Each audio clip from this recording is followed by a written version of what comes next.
Good morning, students. Today again we will continue our second chapter. Yesterday we will discuss half of the second chapter. From take out page number 8. Yesterday we will discuss the method was a very charming and a beautiful lady. At that time जो ladies होती थी उनको उनकी looks के behalf पर जज किया जाता था, बल्कि उनको उनकी कास्ट के बिहाफ पर, इंटेलिजेंस के बिहाफ पर, वो पढ़ी लिखी हैं या नहीं, इन सारी चीजों के बिहाफ पर जज नहीं किया जाता था।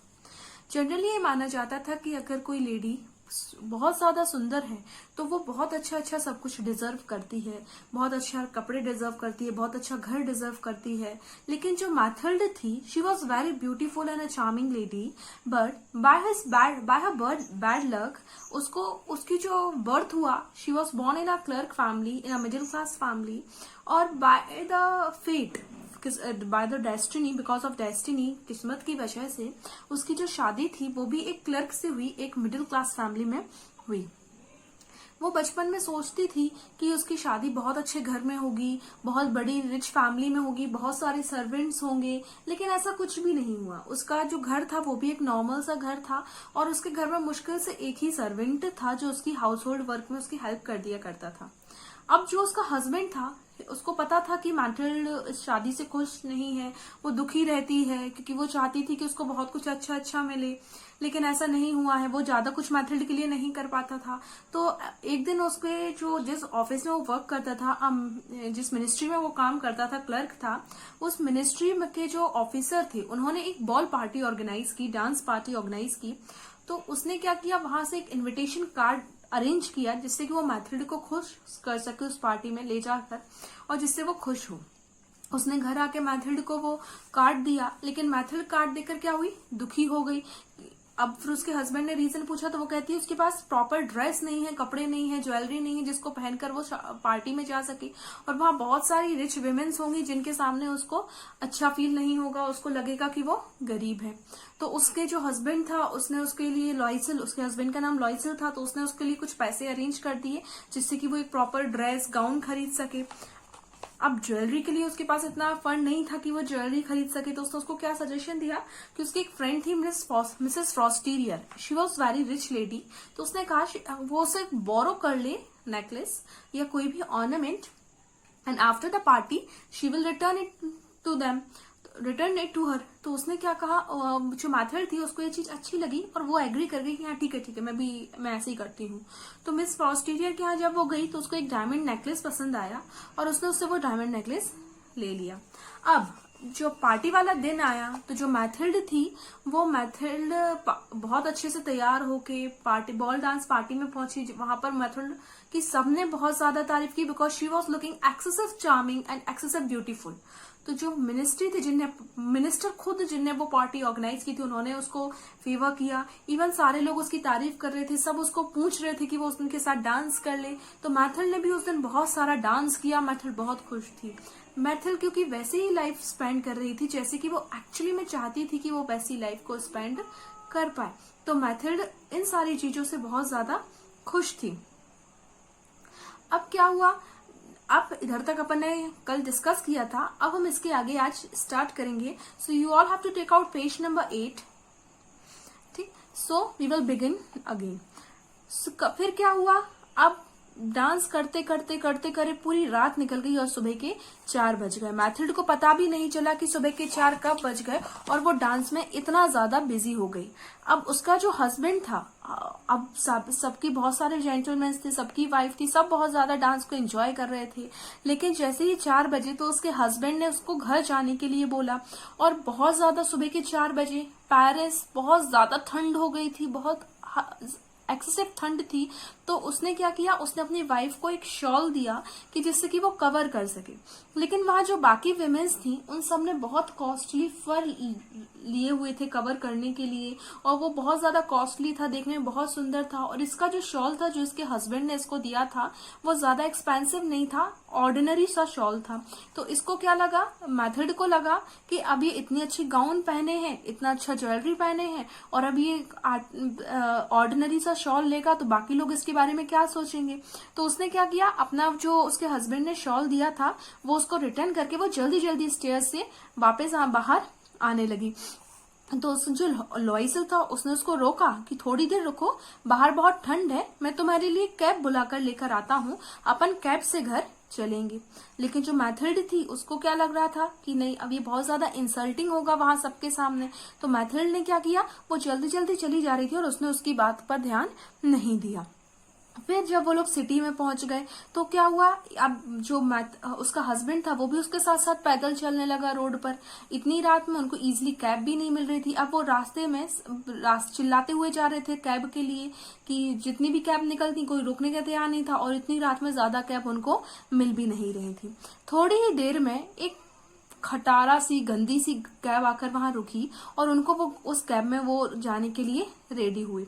तो फिर क्या हुआ, वो ऐसी कैब क्यों थी बुरी कंडीशन की, क्योंकि पेरिस बहुत ही एक सुंदर शहर है, तो वहां का एक रूल्स है कि जो व्हीकल या कैब अच्छी कंडीशन में होते हैं वो ड्यूरिंग द डे टाइम चलते हैं, और जो बुरी कंडीशन में होते हैं उनको रात में चलाया जाता है, जिससे कि ये जो सिटी है वो दिन में चलेंगी तो सिटी बुरी दिखेंगी, इसलिए वो सिटी की जो ब्यूटी है उसको कम ना कर सके, इसलिए उनको रात में चलाया जाता है और दिन होने के पहले उनको बंद कर दिया जाता है। तो ऐसी ही एक कैब इनको मिली जिसकी कंडीशन बहुत अच्छी नहीं थी, लेकिन उस कैब ने उनको घर तक छोड़ दिया।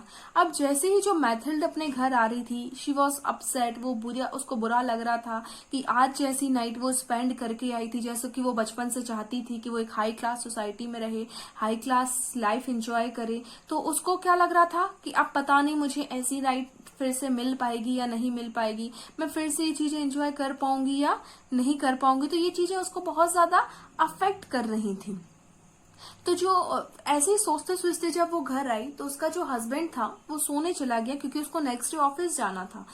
और जो मैथिल्ड थी वो फिर से उसने क्या सोचा कि मैं आपको इस गेटअप में अपने आप को एक बार फिर से देख लूं मिरर में, कि इतनी सुंदर गाउन, इतना सुंदर नेकलेस, अब पता नहीं मुझे फिर से कब पहनने के लिए मिलेगा। तो जैसे ही वो अपने आप को मिरर में देखने के लिए गई और वो अपनी गाउन देख रही थी, और जैसे उसने नेकलेस देखने के लिए अपनी नेक की तरफ देखा तो उसका क्या ध्यान गया कि उसका नेकलेस उसकी नेक में नहीं था, उसके गले में उसका नेकलेस नहीं था। और जैसे ही उसने ये चीज देखी कि उसके गले में उसका नेकलेस नहीं था, शी वॉज स्टार्टेड शाउटिंग लॉइसिल लॉइसिल। अब वो बहुत ज्यादा घबरा चुकी थी।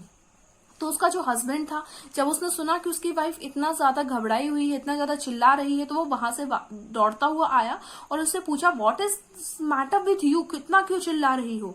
तो उसने जो उसकी वाइफ थी मैथिल्ड, वो क्या बोलती है कि लॉस्ट मिसेस फ्रॉस्टीरियर का जो नेकलेस था वो मुझसे घूम गया, and she was started crying and she was started shouting. उसका जो हस्बैंड था, he was also very shocked. अब उसका हस्बैंड उससे क्या कहता है कि काम करो, तुम अपना ये जो गाउन है उसमें बहुत ज्यादा घेर था, तो उसने क्या कहा, तुम अपने गाउन में देखो कहीं फंस तो नहीं गया हो। उन लोगों ने पूरे हर एक चीज में देख लिया, उसके हस्बैंड ने अपने पॉकेट्स में देख लिया, हर जगह देख लिया, लेकिन उनको कहीं भी वो नेकलेस नहीं मिला।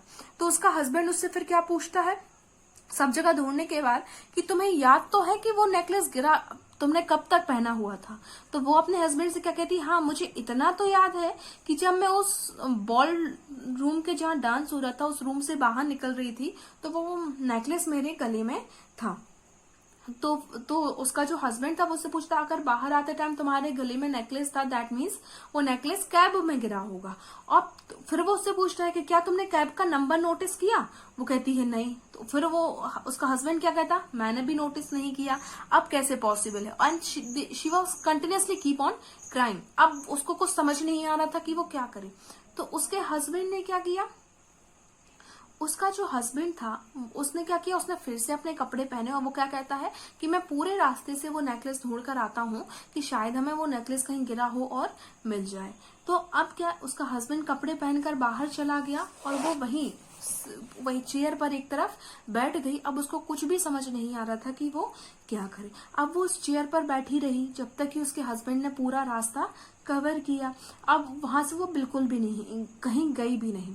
फिर ऐसे ही उसका जो हस्बैंड था वो जब वापस आया तो उसको उस टाइम तक 7 बज चुके थे, लेकिन उसको वो नेकलेस नहीं मिला था। फिर उसने पुलिस में, न्यूज़पेपर्स में, जहाँ की जो कैब कंपनीज थी उसमें हर एक जगह पर कोशिश की, लेकिन उनको कहीं भी उसका कोई आइडिया नहीं मिला। अब उसको कुछ भी समझ नहीं आ रहा था। पूरा दिन वो दोनों इसीलिए परेशान होते रहे कि अब वो उस नेकलेस का क्या करेंगी। अब लॉयसल को वो नेकलेस रिटर्न भी करना था, तो उसको बहुत ज्यादा डर लग रहा था कि पता नहीं मिस फॉस्टीरियर उसके साथ कैसा बिहेव करेंगी, उससे क्या बोलेंगी। उसको कुछ भी समझ नहीं आ रहा था। तो उसका जो हस्बैंड था उसने उसको क्या आइडिया दिया कि तुम अपनी जो फ्रेंड है मिसेस फ्रॉस्टीरियर, उनके लिए एक लेटर लिखो और उसमें लिखो कि वो जो नेकलेस था उसका क्लास्प मीन्स होता है जिससे को नेकलेस को पीछे से अटैच करते हुक, वो टूट गया है और तुमने वो जो नेकलेस है उसको रिपेयर होने के लिए दिया है और उसको रिपेयर होने के लिए कुछ टाइम लगेगा, और जब वो रिपेयर होके आ जाएगा तो वो नेकलेस तुम उसको रिटर्न कर दोगी। तो उसने भी क्या किया, जैसे जैसे उसके हस्बैंड ने बोला था उसने सेम वैसी वैसी नोट लिखकर अपने हस्बैंड का उसको दे दिया। अब ऐसे करते करते एक हफ्ता भी निकल गया। अब उसको कुछ समझ ही नहीं आ रहा था कि वो क्या करे। अब धीरे धीरे टाइम निकलता जा रहा था। अब जो मिसेस फ्रॉस्टीरियर थी, लॉयसल को लग रहा था कि उनको भी अपना नेकलेस चाहिए होगा, पता नहीं वो उसके बारे में क्या सोच रही होंगी, और वो दोनों बहुत ज्यादा परेशान हो चुके थे। अब उसके हस्बैंड ने और उसने क्या डिसाइड किया कि हम नया नेकलेस परचेज करके मिसेस फ्रॉस्टीरियर को देंगे। तो नेक्स्ट डे उन्होंने जिस बॉक्स में वो नेकलेस रखा था उस बॉक्स पर नेम पड़ा उस शॉप का, और वो दोनों उस शॉप पर चले गए नेकलेस को परचेज करने के लिए। तो जब वो लोग उस शॉप पर पहुंचे, शॉपकीपर से पूछा कि ये आपकी शॉप का नेकलेस था, तो शॉपकीपर ने मना कर दिया कि no, it was not of mine shop, मैंने तो सिर्फ इस पर गोल्ड का पॉलिश किया था और ये मेरे शॉप से परचेज नहीं किया हुआ है। अब उन दोनों को और भी समझ में नहीं आ रहा था और दुख हो रहा था कि अब क्या करें। अब बहुत सब जितना वो ट्राई कर सकते थे उन्होंने हर एक शॉप ट्राई कर ली, हर एक जगह ट्राई कर ली। फिर ऐसे ही एक दिन वो लोग जा रहे थे तो पेरिस रॉयल करके एक जगह थी, वहां पर उनको एक सेम डायमंड नेकलेस दिखा जैसे कि उनका गुम हो चुका था। अब वो दोनों उस शॉप में गए, उस शॉपकीपर से उसका प्राइस पूछा तो उसके शॉपकीपर ने क्या बताया, 40,000 फ्रैंक्स। और उसके हस्बैंड ने तो मुश्किल से 500 फ्रैंक को सेव कर पाया था वो अभी तक की अपनी जॉब में। अब 40,000 फ्रैंक्स वो कहाँ से लेकर आएगा। अब इन दोनों ने बहुत उनसे बार्गेनिंग की, बहुत मोल भाव किया, तो शॉपकीपर था वो 36 फ्रैंक्स पर आकर फिर भी एग्री हो गया कि हाँ चलो ठीक है। अब ये दोनों के पास उस टाइम तो उतना पैसा था नहीं, लेकिन इनने फिर भी उस शॉपकीपर से क्या रिक्वेस्ट कर ली कि ये जो नेकलेस है वो 3-4 दिन के लिए उनके लिए बचा के रखे और ये लोग आके उनसे वो परचेज कर लेंगे। अब जो लॉयसल थी अब वो भी बहुत टेंशन में थी, उसका हस्बैंड भी टेंशन में था कहाँ से आए। तो जो उसके लॉयसल थे उसके फादर उसके लिए 18,000 फ्रैंक्स छोड़कर गए थे। तो चलो 18,000 फ्रैंक्स तो उसको वहां से मिल गए, लेकिन अभी बाकी 18,000 भी चाहिए थे। तो फिर उसने क्या स्टार्ट कर दिया, उसने लोगों से बोरो करना स्टार्ट कर दिया। किसी से उसने कुछ पैसे लिए, किसी जिसके पास से जितना उसको पैसा मिला उसने सबसे वो पैसा क्या किया, बोरो किया, जिससे कि वो नेकलेस को परचेज कर सके। अब ऐसे कर करके उसने बहुत सारे, और जिस इंटरेस्ट रेट पे उसको पैसा मिला उसने उस इंटरेस्ट रेट पर उससे वो पैसे लेकर चीजों को बोरो करना स्टार्ट किया। अब क्या था, अब उनके पास पूरा 36,000 हो चुका था इस तरीके से कि उसका जो कुछ फादर की सेविंग थी उससे और कुछ उसने लोगों से बोरो कर रखा था उससे उसके पास पूरे पैसे हो चुके थे। फिर उसने क्या किया, उन लोगों ने उस शॉप पर जाकर वो सेम नेकलेस परचेज किया और सेम डे लॉयसल ने मिसेस फ्रॉस्टीरियर का वो नेकलेस जाके उनको रिटर्न कर लिया। और मिसेस फ्रॉस्टीरियर बहुत ज्यादा गुस्से में थी क्योंकि बहुत दिन हो चुके थे और अभी तक उसने नेकलेस रिटर्न नहीं किया था। लेकिन फिर भी इसको लॉयसल को डर लग रहा था कि अगर ऐसा ना हो कि मिसेस फ्रॉस्टीरियर वो नेकलेस का बॉक्स खोल कर देख ले और वो पहचान जाए कि ये उनका नेकलेस नहीं है। तो उसने डरते डरते दिया, लेकिन मिसेस फ्रॉस्टीरियर ने बॉक्स ओपन करके नहीं देखा। क्यों? क्योंकि उनके माइंड में क्या था कि अगर उसके सामने उन्होंने वो बॉक्स ओपन करके देख लिया तो उसको ये ना लगे कि वो उस पर डाउट कर रही है, उसको चोरी लगा रही है। ठीक, अब वो जैसे जैसे नेकलेस रिटर्न करके वहां से वापस आई तो अब उसके और उसके हस्बैंड के माइंड में क्या चीज थी कि वो इतना सारा पैसा रिटर्न कैसे करेंगी, इतने सारी जो उन्होंने बोरो कर लिया है, इतने सारे लोगों से पैसा ले लिया है, अब ये सारा पैसा वो रिटर्न कैसे कर पाएंगे। तो फिर क्या हुआ, अब उन्होंने अपनी जो उनकी लाइवलीहुड थी उसको कम करना स्टार्ट कर दिया, उनकी जो जरूरतें थी उनको कम करना उन्होंने स्टार्ट कर दिया, जिससे कि वो पैसे को रिटर्न कर पाए। अब क्या था, उन्होंने एक पहले एक घर में रहते थे, उसकी जगह उन्होंने एक गैरेट क्या होता है, बहुत जो बड़ी बिल्डिंग्स होती हैं उसका जो टॉप फ्लोर होता है, सबसे ऊपर वाला जो फ्लोर होता है, जहां पर जनरली कोई फैसिलिटीज नहीं होती हैं, ना प्रॉपर नेटवर्क होते हैं, इवन सीढ़ियां चढ़ने उतरने में भी प्रॉब्लम होती है, ना वाटर पाइपलाइंस प्रॉपर होती हैं, तो वहां पे उनको क्या लगा, उनको रेंट कम लगी। एक चॉल टाइप, जैसे कि आपने देखा होगा चॉल का जिस तरीके एटमॉस्फेयर होता है, वैसे ही चॉल टाइप के एटमॉस्फेयर में वो जाके वहां पर रहने लगे। उनके घर में जो एक सर्वेंट था जो लॉयसल की हेल्प कर दिया करता था काम करने में, उस सर्वेंट को भी उन्होंने निकाल दिया था, जिससे कि अब लॉयसल को पूरा काम करना पड़ता था। और अब जो उसका ड्रीम था, वो ड्रीम तो छोड़ो, अब उसकी और बुरी कंडीशन हो चुकी थी। घर का काम, पूरा घर का जितना काम होता था वो उसको करना पड़ता था। वो पहले जो ये डिशेस वॉश करना, मतलब बर्तन साफ करने का जो काम होता था, अब वो खुद भी करती थी, जिससे कि उसके हैंड्स खराब हो चुके थे। घर का जितना काम होता था वो सब वही करती थी। इवन जब उसको पानी भरने भी अब खुद से ही उसको उतनी ऊपर बिल्डिंग से बार बार सीढ़ियां चढ़ के उतर के जाना पड़ता था।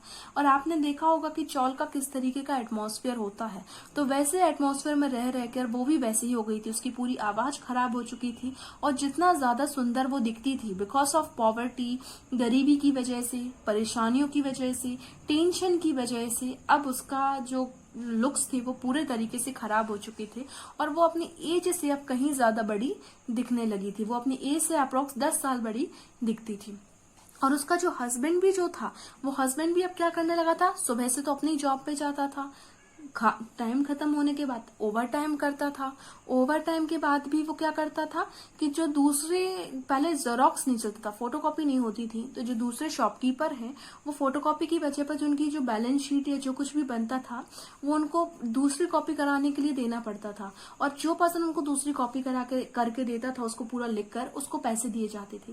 तो ये क्या करता था, 2-3 शॉपकीपर से ऐसा लेकर आता था, रात रात भर बैठ के उस चीज को कॉपी करता था और फिर उनको वो रिटर्न करता था, जिससे कि ज्यादा अर्निंग्स कर सके, ज्यादा पैसा कमा सके।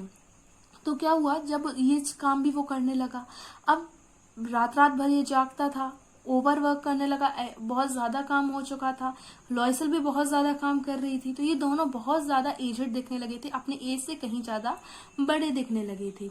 तो अब इनको देखकर कोई ये नहीं कह सकता था कि इनकी शादी को अभी सिर्फ 10 साल ही हुए हैं।